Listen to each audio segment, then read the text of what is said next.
on this episode with Danny and Denny from the band Rehab. 1, 2, 1, 2. Uno, dos. What's up, guys? What's up, dude? So, where does your guys' musical journey together start? Like, how far back do you guys go? I don't remember the exact year, but it was, mid '80s, mid '80s.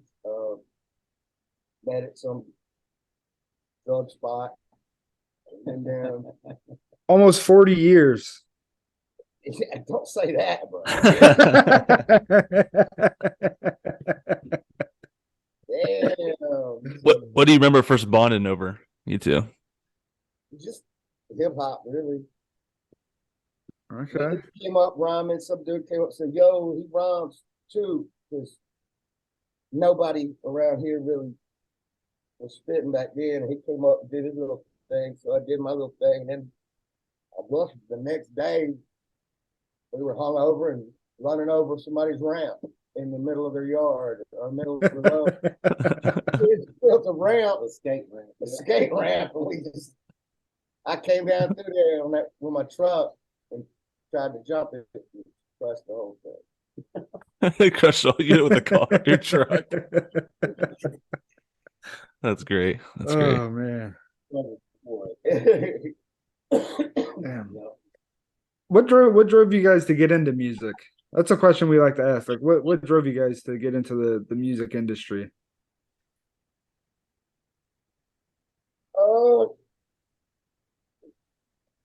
I think all of our friends, really encouraged us. Parents and all that did not, and teachers and none of that. Nobody did, but our friends always did. And I think for me personally, I just wasn't good at nothing else, and I kept getting fired and everything. And I think I'll let you talk to him about what he did. No.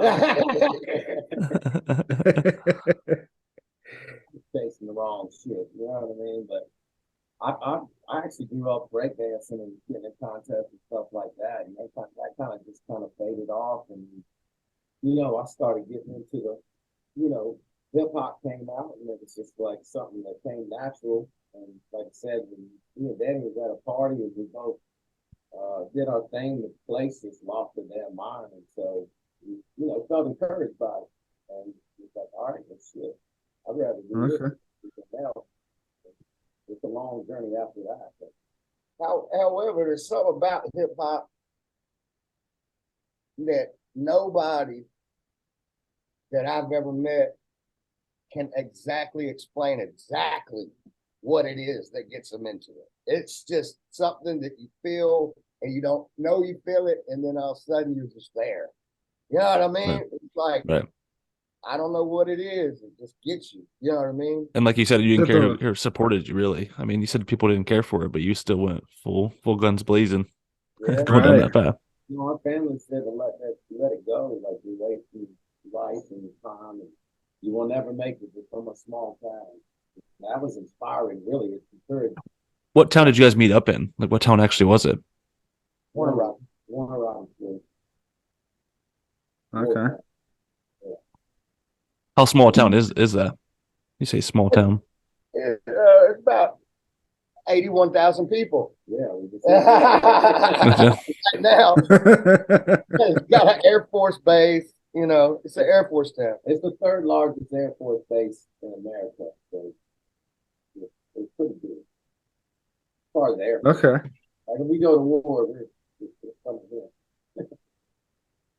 Yeah. Damn. How long you guys been doing music? I mean, it's ever since we could afford to get a machine or whatever we needed. I think we got professionally since around '98 because we got signed to a label around the time. But professionally, yeah, that. But as far as writing rhymes, that's just been from That's a kid. Yeah, sitting in the classroom writing rhymes. You talked about getting a label. What was that like? Like, what was that situation like, and how did that come to be? Like, how did you get like found? Yeah, like, and how did Yeah, getting you get signed. found to be signed? You want to tell? Well, I mean, we moved to Atlanta, yeah, and that Atlanta started blowing up with the big scene of the South for music. Back when Jack the Rapper was around and all that. Back when Wu-Tang was around, Jack the Which, Rapper. yeah, I don't know if y'all watched that series about the story and stuff, but yeah, it was around then. We met a lot of different producers and tried to get certain sounds. And um, I remember I was trying to go to college because it wasn't working out. And I got a student loan and they handed me a check. And I was like, what do I do with this? And I said, well, cash it and pay for your classes. And I was like, shit, I got a beat machine. So I left school and got beat. About 3 years after that, we started paying attention to some of the beats that I was making. And yeah, so we just kept at it. I mean, we lived on the street, we bounced the house, like all kinds of shit, in and out of jail, and we met Nate Smith. We met Rob Kelly, Nate Smith, who was the manager of Bobby Brown, and manager of Tim and Bob, big time producer, Cisco, Song, all that shit. at the time, yeah. Had a lot of connections, and so yeah, he looked up the dude. No, it's Sony. Yeah, which I wasn't on that deal. I was locked up. We went to Sony Epic, and well, we had two deals off it. We had one from Interscope and one from Epic, which originally a guy at this label named Noontime in Atlanta got a hold of our demo tape and tried to shop it, or did shop it, and got interest. And when he worked his way back down the line to find us, because he had never seen us before, he just heard the tape. He ran into Nate, who he already had paperwork with. So Nate facilitated it. Actual deal. Yeah. Yeah. Yes. What's the biggest show you guys put on? Well, no, you probably don't. I mean, it's hard to tell what's the biggest show, and I've seen a lot of people at shows like we got big festivals like Big Day Out in Atlanta and Music Midtown and Rock Fest. We went out with Kid Rock on tour. How was Kid Rock? It was cool. Yeah, I bet that. Yeah. It was cool. I mean, we had a good time. It wasn't the. I mean, I don't recall it being the as politically charged as it is now at the time. You know what I mean? Yeah. Right. I don't think he really had taken a stance publicly on anything as far as like way people do now. It's a long time ago. You know what I mean? Back when Right. Run was on Run. Okay. It was called the Rock. Did you get to hang out quite a bit with Kid Rock? Did you get to hang out with him quite a bit, or? Yeah, we hung out a little bit. Hung out in motel rooms and Vegas. We had a really dope spot in Vegas and got to coexist around a lot of people that came out to the show, and in LA that you never think you stand next to or whatever. It's cool. Right. Mm-hmm. Kind of made you feel weird. Yeah. Like now what? A lot of good fans that came out to the show. You know what I mean? Like Slash would come to the show. What's the Cage Fighter's name? Chuck Liddell. Chuck Liddell. Oh, Chuck Liddell. Oh yeah. Oh no shit. We'd always be at all the shows. What's her name was there? Cindy Crawford was there. David, it's just like a kind of a who's who of different people sitting out in the audience. That's what's weird. Is he had a huge stage with a big catwalk, that went way out in the middle of the audience. Hmm. And we were used to be in close proximity as a band, looking over and seeing you die right there. Right. Uh, we got up there, man. It's like, watch my guitar player way down there, and I don't know how to use a catwalk. You know what I mean? Like, so Oh yeah. I'd go out there and then I'd run back because it was scary, man. Because he had the pro thing going on. You know what I mean? So I Yeah. had to slap the leg and then a big face like that. So you hear shit come back, and unless you have any, it was really weird. It wasn't, you know what I mean? Like you would say something, it would go out and then come back, and you hear it again while you're going, and it's like The feedback was Yeah, probably the crazy, feedback. it was and the strange. delay, the delay. Oh man, that would. I actually play guitar, man. That would throw me off so much. Like to be to have that delay. How did you Yeah, guys what's push it? through that? How did you push through that? That like echo coming back. Yeah, yeah. Try it with my brain. It's like it's not even a, it's a weird thing, bro. And I'm uh easily thrown when it. I don't have nerves of steel like some people. You know what I mean? Right, right. Yeah, what's it like playing on a big stage like that? I mean, not a lot of the guys we've talked to have had the chance of playing on, a big stage like that in front of that many people. What's that like? Humbling. Yeah, it's humbling, and it'll let you know real quick what your where your faults are, and when there's a bigger stage, there's more light, like there's more room to see the grand thing. If you're on a small stage in a club, Mhm. everybody is dark, everybody's hammered. You know what I mean? Right. And you know the big stages, you're a lot more vulnerable. I guess is what I would say.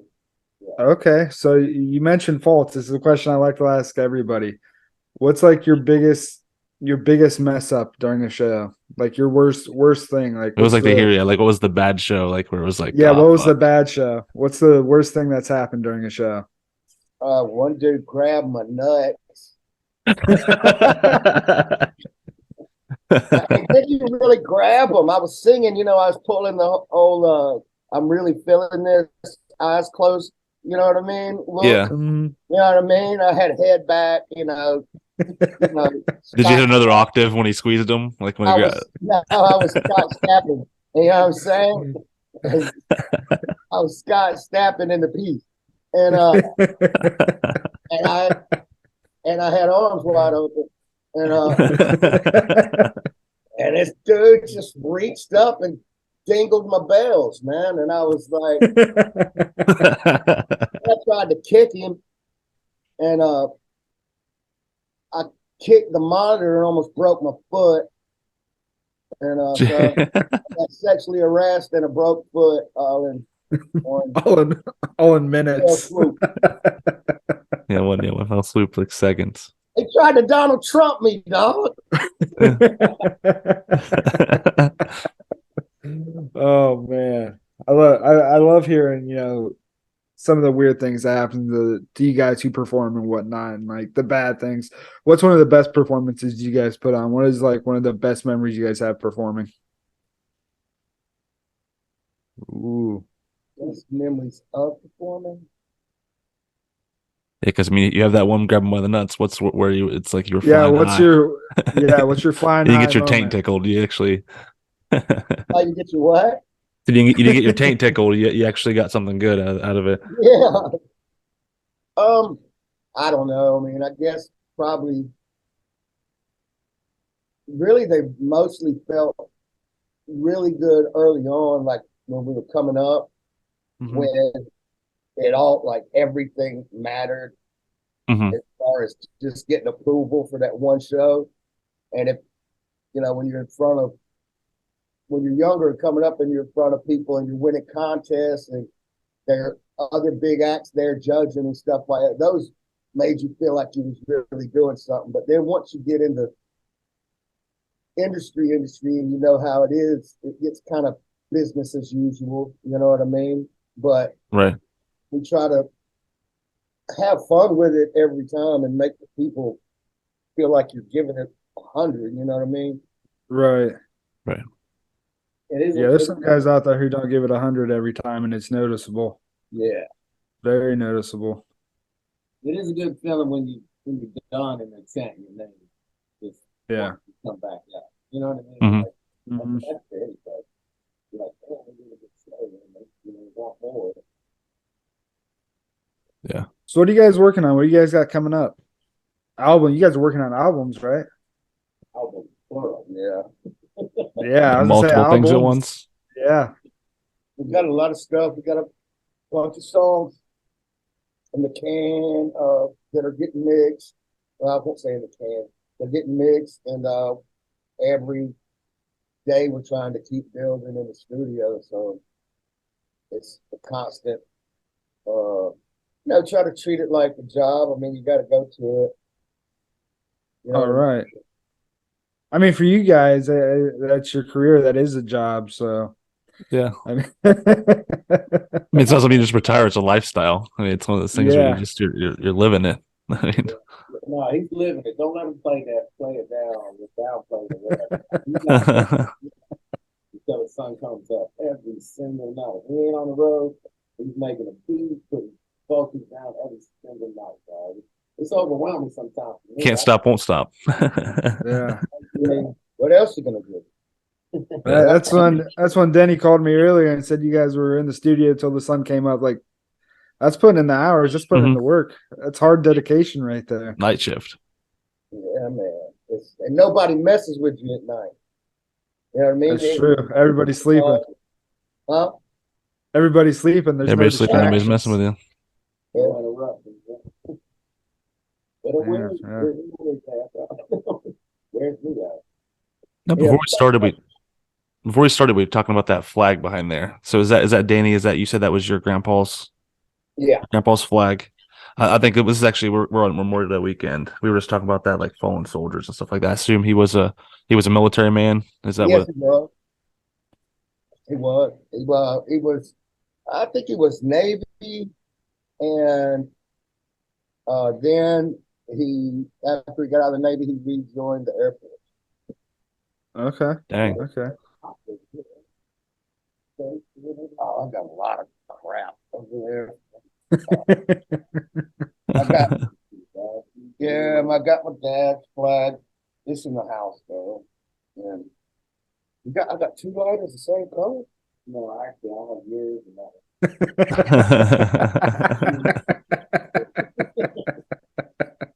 So is this like where you make the music where you're at right now? Is that kind of like the where you kind of put it together? Is this where you make the music where you guys are at right now? Yeah. Actually the computer's behind the computer that we're looking at. Gotcha. Okay. Gotcha. Okay. So it's where the magic happens. Yeah. We're at the soundboard. We had to hide the beakers and the bubbly pots and stuff. So we just put things. So with you guys working on albums, as in plural, when are you guys expecting to release those? Ooh.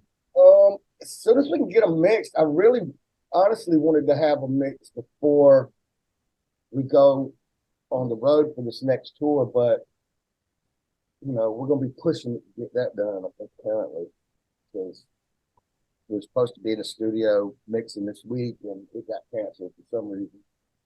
But not on our end, just nothing Right. bad, just you never know what they got going on.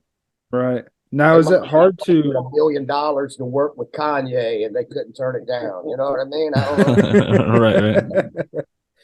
Now, is it hard to make albums while you guys are also touring? How challenging is that, trying to do both at the same time?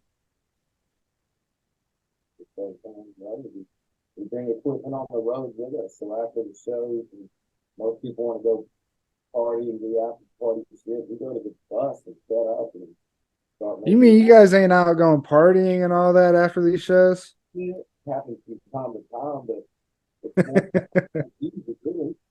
I mean, we party within the bus, like, drink some beers and trip out and shit, but not like, well, I mean, it used to be a party situation, but the older you get, you can't do it like you used to. You know what I mean? It's just Yeah. not. I don't care if you're 35, if you've been doing it a long time, you Yeah. can't do it like you used to. You know what I Yeah, mean? I'm 36, man. I feel it, man. I feel Huh? it. I'm 36, man. I feel it. I feel Yeah, it. you can't. You ain't gonna go out and do an 8 ball. You know what I mean? What the hell are you gonna Right. do? Yeah, it'll wreck my life. Yeah. Yeah, Oh sure. man. So what drives you guys to continue to make music? What drives you guys to continue to do shows and whatnot? What's that drive behind you? What pushes you guys? Um, for me, I just enjoy it, uh, and I guess at this point, we're not uh rich or nothing like that by any means, but when you start getting checks for your stuff, and you realize, and this economy and the way the stuff's working, the more um, product you get out there, the more chances you got. You know what I mean? And Mhm. so Mm-hmm. we just try to keep it coming and always be sitting on swole when it's time to choose something. Um, Right. and you want, when you get out of here, you want to be able to leave your kids something or have somewhere for the checks to go, and it's going to matter. You know what I mean? Even Right. Mhm. even if it ain't a Michael Jordan check, you know what I mean? If it's a, you know, you know, couple, whatever a month or whatever, you know what I mean? Mhm. Anything's better than nothing. That's right. You saw CDs change to streaming. How has that changed for like the artist aspect of how like you were like when CDs and selling that was a big thing, and then it switched to it's all digital now. I mean, it's not as much. Oh, it goes Um, further back than that, though. It goes. I mean, the TV World album came out. That whole Napster thing happened, and everybody was, sharing songs. And I mean, even so, still bartenders have over 10 platinum or whatever, mhm. something like that. I'm not sure what the numbers are, but I mean, I'm telling you, it would have either killed us or blessed us. I don't know. It's hard to tell. Yeah, because if you got, who knows how good word of mouth is with CDs, but with the internet, there's a lot more people on. I don't know. I just don't know, but I do know that uh, we'd be a lot richer if everybody who ever heard the song paid for it. You Yeah, know what I mean? That's what that's what I we're mean. Back in saying. the day, Yeah. it's like you used to like if you wanted to listen to a song, you paid for it, or you were like waiting on the radio with like a cassette or something. As Yeah. far as me when I was young, like and or recording it any way you can. It's like now it's at your You can fingertips. stream it It's anywhere. on your phone. It's on your computer. I mean, you can get it anywhere, and you're Yeah, not. and you don't,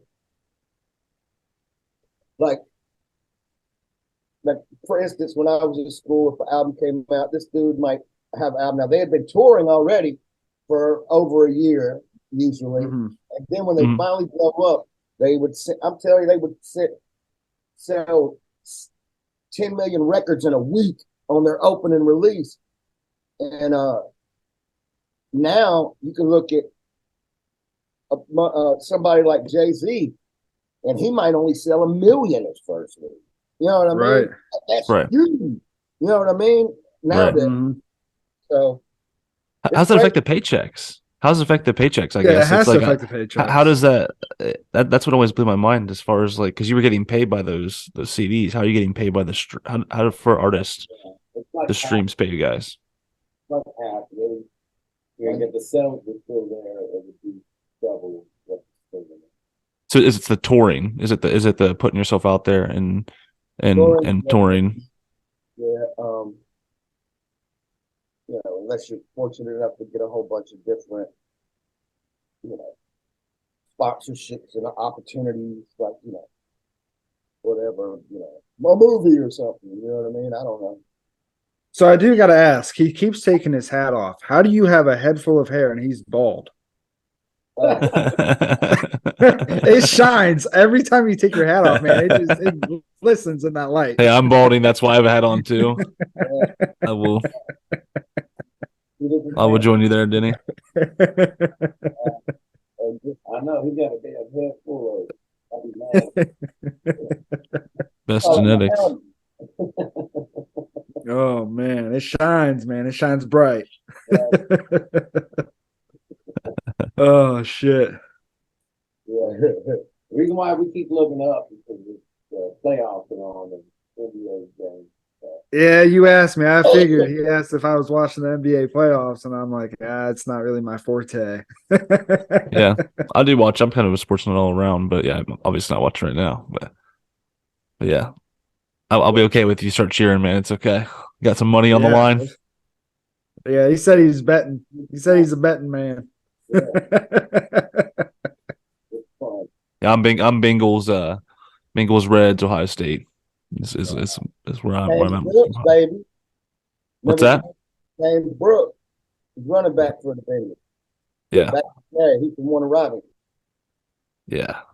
I think I was a Bengals fan for a long time, dealing with some bad teams, but I think with Burrow, I think we're in good hands. I think it's finally. Willie Anderson is good. Yeah. Oh yeah. I was a Esiason, Boomer Esiason fan when I was a kid too. So what game are you guys actually watching? What's the one that's Austin, Miami. Boston, Miami? Yeah. Butler's a beast. Yeah. He is. You know what? One of these days, he's gonna get a fucking normal haircut. What it is about his tone? He can't. That subject looks stupid every time, but he can play ball. Cut. Why don't he just get a low cut, like a fade or something? Mhm. What is normal these days, though? I mean, when you look at today's society, what the fuck is normal? Well, actually, that ain't bad what he's got popping right now, but he used to wear some crazy shit, and I'd be like, what? Yeah. I'm on Antonio Brown looked like a Lego at one point, so yeah. Oh shit. So do you have any album names or anything that's coming up? Or like I think Aaron asked earlier, like what dates? Like what's coming out for you guys and what projects? Because I'd like to check them out. Let our listeners check them out.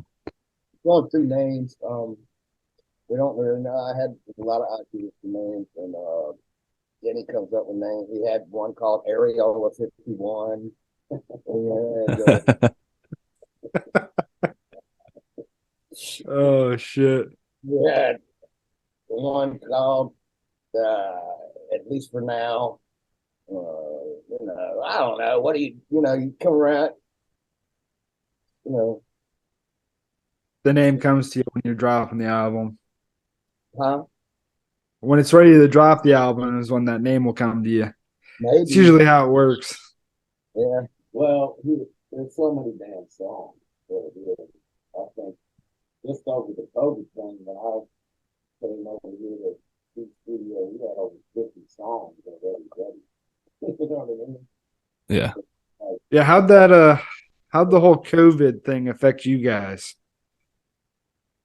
I mean, touring went to zero. That's where the money was at. We were talking about, yeah. But what it did too is allowed me time to get a lot of business straight that I hadn't, because I'm not a very good businessman and I haven't really handled my shit properly over the years. Just not astute with that type of shit. And if that's the proper word. But I got a, lawyer and was able to, not a lawyer, a person that would go find money that I had laying around that I didn't know was there. And that helped. It gave me a lot of time to do that. And of course, when everything lifted, it was time to make a new plan. Yeah. Basically gave you time to catch up on life, catch up on everything else except for, your music and whatnot. And figure out what you really want to do instead of what you've been doing. Yeah, put things in perspective for sure. It made you like a lot of time for self-reflection for everybody. It was a lot. I got it. Yeah. So what was your first show back after COVID? Do you remember? Because I'm sure it was pretty intense. Like it was probably pretty cool. Oh, no. Might have been Macon. We might have played at Macon at theater or something, but I don't remember what the very first one was back. Right off top, even though it wasn't that long ago. Right. What's your hometown like? What's your like hometown venue? Like the place where you guys play and you're like, holy shit, I used to come here and watch people play. Nowhere. There is anywhere? He said nowhere. There's no really venues around here, and nobody really knows how to put on a show around here, like as far as equipment wise and all that. Usually we go to Macon and at the Hargrave Theater in Macon, which is a legendary place. Uh, they've got their shit together, and then there's the Macon venues usually have a lot better idea. It's more of a musical town, you know what I mean? Right. Right. This town is baseball, football, basketball, and Air Force. You know what I mean? Yeah, Louis, World Series, who's the artist that came out? You remember that? Otis Redding, Little Richard, Augusta was James Brown, the Allman Brothers, which they're from Florida, but they stayed in Macon for, you know. Right. Okay. I could see that. I'm in a smaller town in Ohio, but like Columbus is like the city. Like it's kind of closest to us where like the music scene kind of is. But it's fun, man. I mean, we've gotten a lot of support from hometown people, but you know, it's the town itself just isn't as embracing of the arts as What's the music that's like common in your area too? Is it like do you make a different type of music that's because you said you weren't supported as growing up? Is it kind of still that way to where like the area is not really supportive of the hip hop and the beat driven music you guys kind of make? I think the people our age are still about the same, but now we hate what kids are listening to. Yeah. You know what I mean? Like you know, and then the people our age still think we're idiots. So the young kids think, look at this old fuck trying to damn. They don't fucking know. Hey man, you're having fun doing what you love. That's all that matters. Yeah, who gives a fuck, right? Yeah.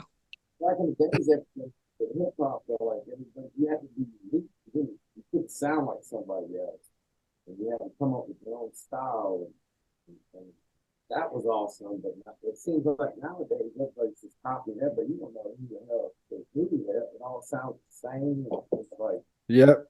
Yeah, that's one thing we've touched on quite a few times is that a lot of things sound the same. Why did my camera lose focus?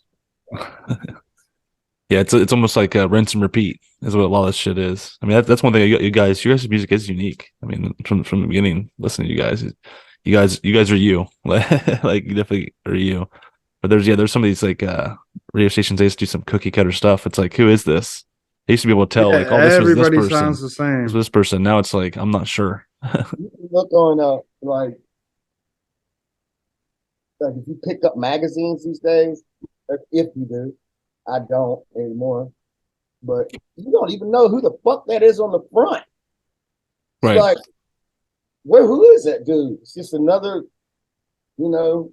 Yeah. There's so many people out there doing music, and it's hard to tell who's who unless it's somebody who's been around a long time and like you know that sound of their voice, you know that tune, you know the band. But anybody that's new, it's like who you can't tell them apart from anybody else. That's one thing I like about Jelly Roll right now. I mean, I don't know if you guys are fans of Jelly Rolls. He's like on every fucking station. He doesn't And you guys are kind of that way too. You guys kind of break the mold too, where you're not like one specific genre. I've noticed you can make a song Yeah. that's more hip hop driven, more rock driven. That might be one of the things that was so cool about this when you're growing up and you're into a lot of different music, Mhm. Hmm. as young as we were, and then hip hop comes along and uh, hits your area. Um, you start.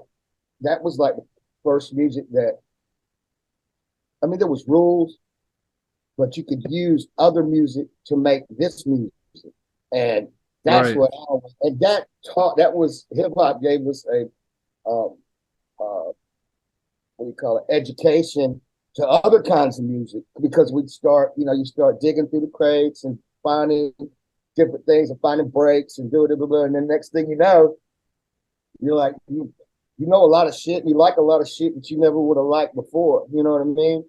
Right. Right.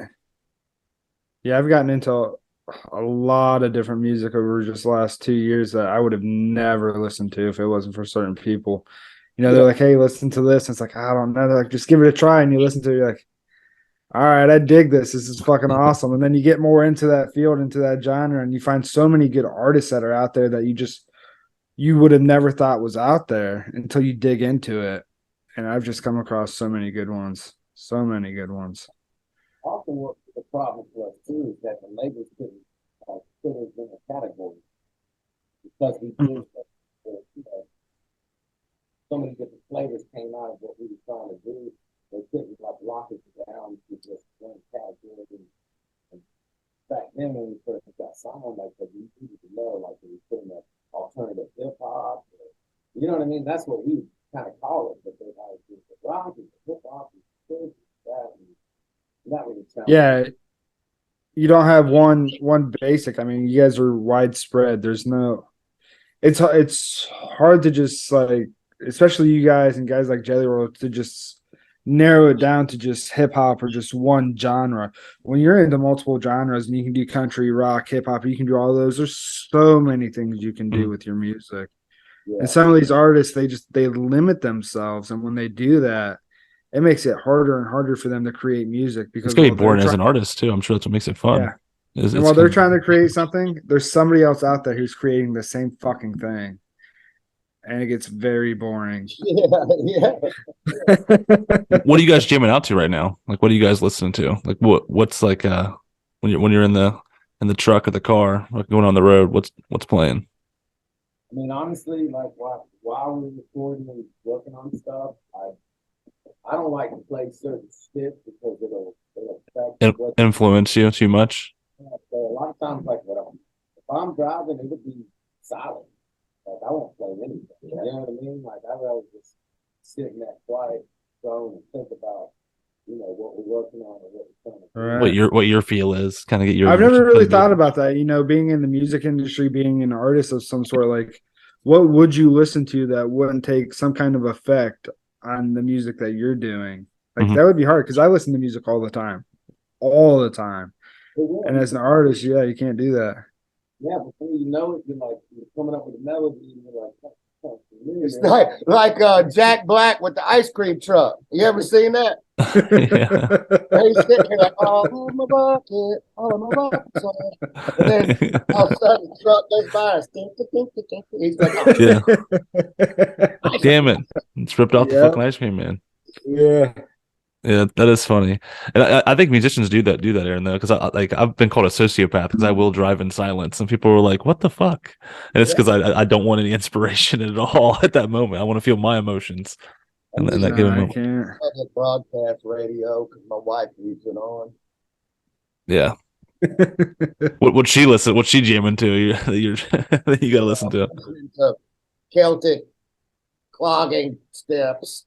You know, I don't know. So not a lot of influence there, huh? Violin by Otis Peter Steppenwolf. I don't know.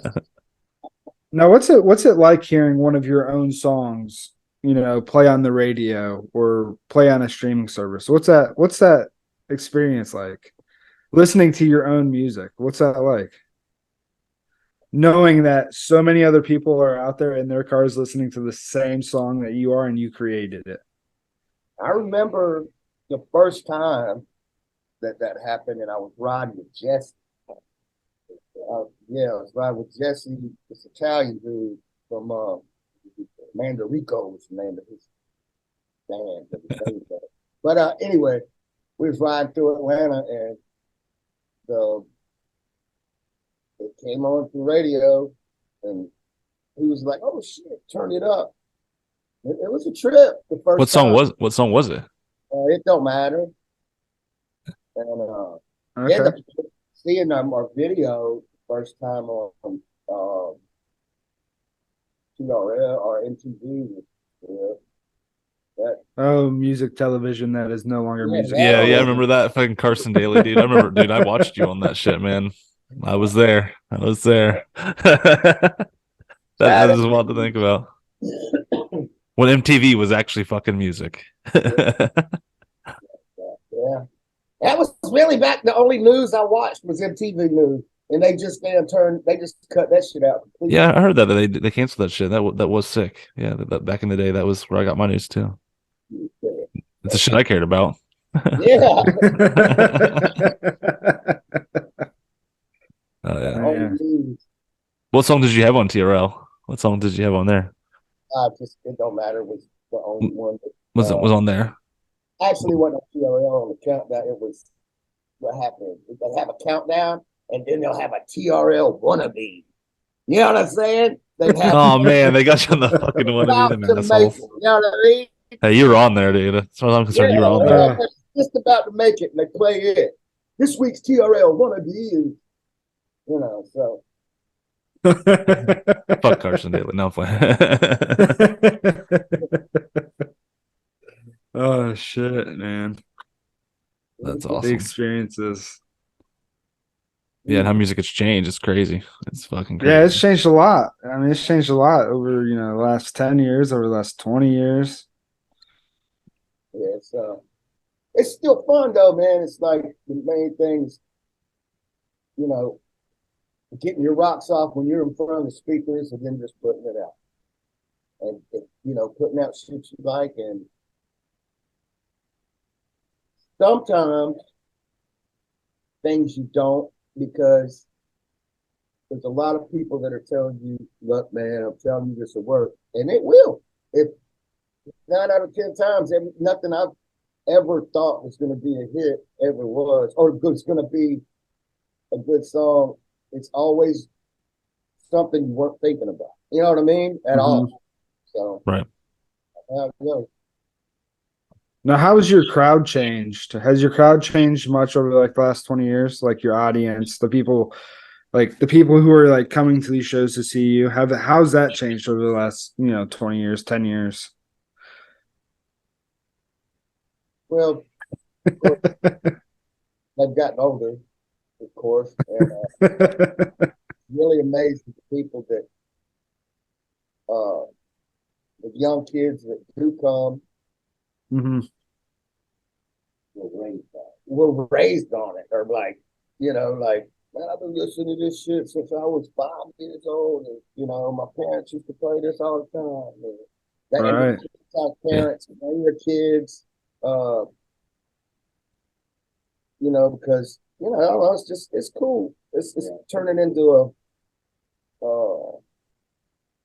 It's passed down generation type thing. generational type thing. Good call, man. You went deep into got a thesaurus in that piece. Oh man, his mind is wild. But I do have a 13-year-old boy, and he has heard your music. I remember the first time I showed it to him, like showed him like some of your music, and it is kind of cool to like you said, raise them on it. Because I mean, I had some of my grandma was like a real country, so like it was like George Jones, shit like that. But it's like, yeah, it's cool to pass down some of the things that I found and enjoyed.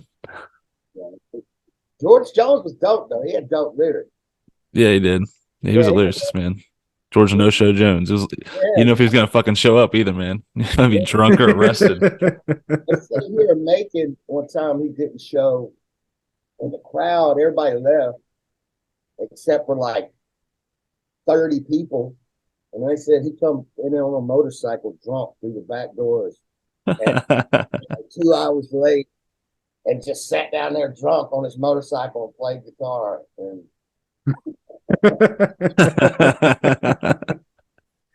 At least he showed up. yeah, he got there. There you got that. That's dedication. Dedication. Oh man. What's the touring lifestyle like for you guys compared to, being at home? Being at home is a lot less bumpy. And, you know, it Damn takes a potholes. couple of days to stop from feeling like you're moving. You know what I mean? Because you get off the bus and you feel like you're on an escalator, moving floor or something because, you're moving all the time. But, I mean, and when you get home, like on the road with all the guys, your responsibility level naturally drops. As far it just naturally you're with a bunch of booties, you're fucking pissing out the window and whatever you're doing. You know what I mean? Just whatever guys do. Being dudes. Yeah. Home and your wife has been running shit while you're gone. And when you get back, you got to snap back into, all right, you've got a meeting and a doctor's appointment on Saturday and a blah, blah, blah.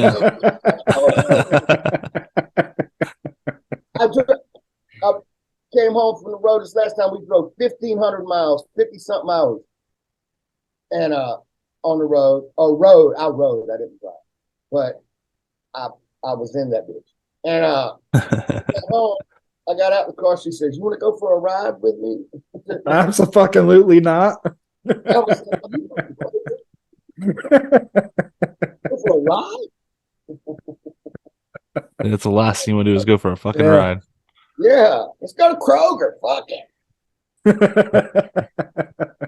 Hey man, just because you've been on the road doesn't mean she's been. That's right. That's right. That's right, bro. Yeah, everything changes. It's a whole reset as soon as you get home. And it's That not long. easy. Yeah, like Steak said, it's not easy like that on the road. It's grind. And for some people, it's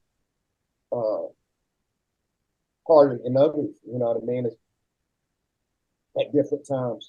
People you're always dealing with some drunk or some meth head or some.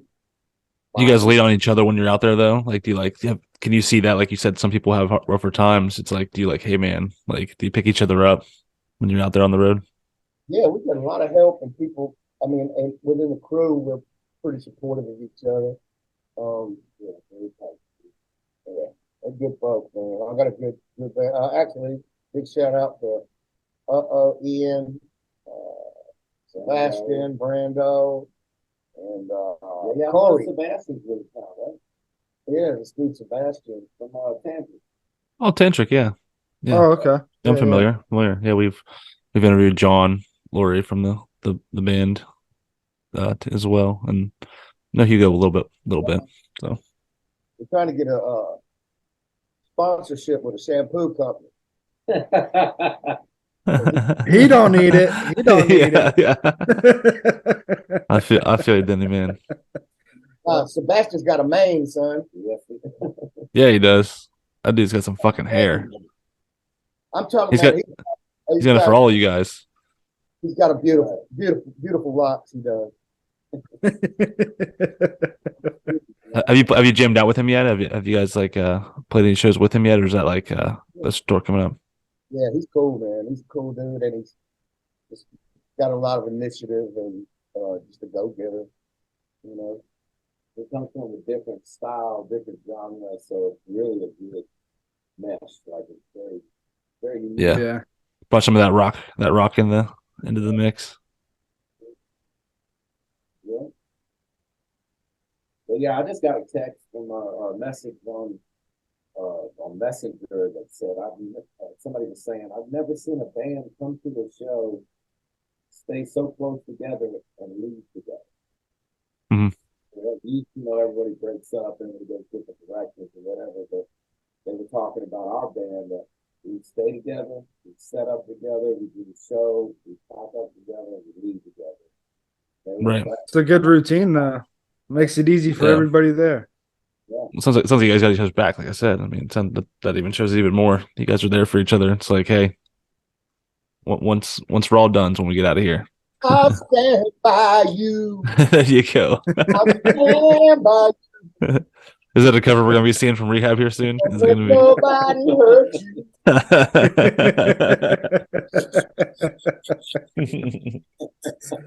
Oh shit! You're the guys that's gonna be on the next out now. See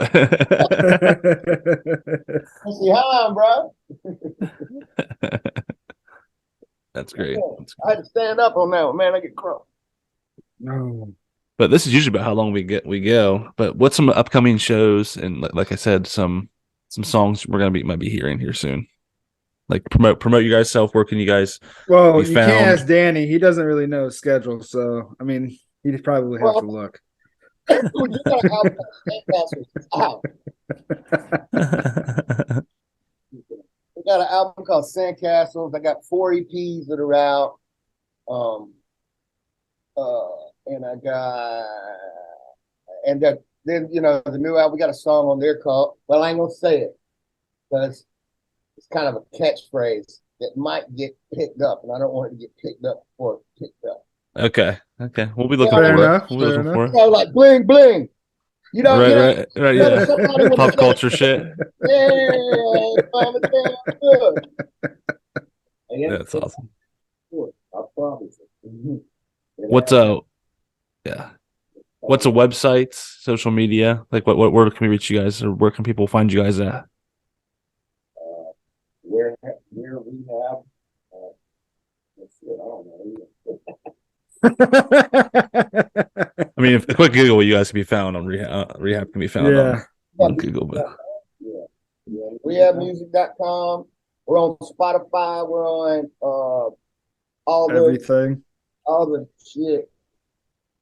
Yeah, we don't really run that shit. There's other people that.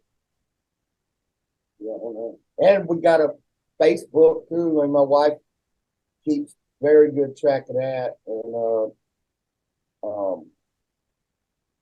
yeah, we're at it. We're all over. Yeah, social media is where it's at these days. That's where you get your people. Yeah, check these guys out, man. I mean, I'll tell our listeners, check you guys out. I mean, if they haven't heard you, because like I said, I grew up on you guys, so personally, so it's a pleasure to have you guys on. It really was. Oh, for sure. Let me say this: we're on a big tour with Scotty Austin, his wife, is our booking agent, and rocking this shit right now. He's killing it. Oh yeah. Courtney, shout out Courtney, yeah. And so we'll be in Kentucky, Illinois, Indiana, Michigan. We'll be there. We're doing We saw Franklin, Ohio. Be in Ohio, our neck of the woods.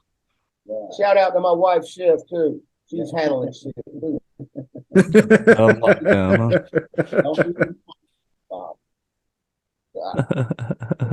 He knew if he didn't give a shout out to his wife, his ass was gonna get reamed later on. No, I probably wouldn't.